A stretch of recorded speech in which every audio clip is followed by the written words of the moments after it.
নমস্কার।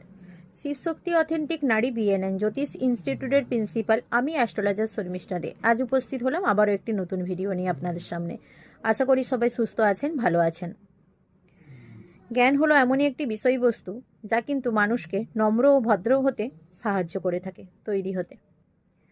এই জ্ঞানই আবার এমনই একটি বিষয় যা কিনা কোনো জ্ঞানী মানুষকে সবার থেকে আলাদা করে রাখে। সে সবার কাছে রিপ্রেজেন্ট করে যে তিনি সব কিছু জানেন আর বাকি সবাই বেকার।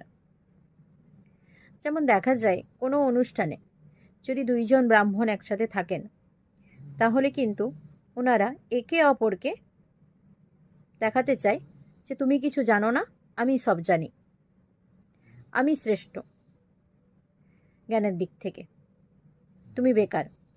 এই নিয়ে এদের মধ্যে যুদ্ধ অশান্তি লেগে যায়। আর এই বৃহস্পতি কিন্তু যদি জন্মছকে কারো শক্তিশালী থেকে থাকে দুইজন ব্যক্তির মধ্যে, তাহলে কিন্তু এই সমস্যা দেখা দেয় দুইজন সম্পর্কের মধ্যে। আর এই বৃহস্পতি কিন্তু অগ্নিকারক গ্রহ এবং এর মধ্যে দেখা যায় অহংবিদ্যা বিদ্যমান। এই বৃহস্পতি উচ্চস্থ হয় সুখের ঘরে এবং এই বৃহস্পতি আবার অনাদর কিন্তু পছন্দ করে না। ইনি আবার নিচস্থ হন কষ্টের ঘরে। এই বৃহস্পতি যদি কোনো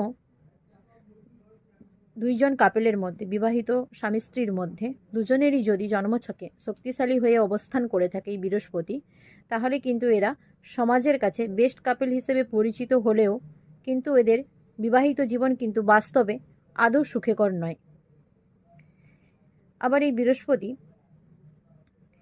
যেহেতু বোঝায় জ্ঞান, আর এই জ্ঞান কিন্তু আবার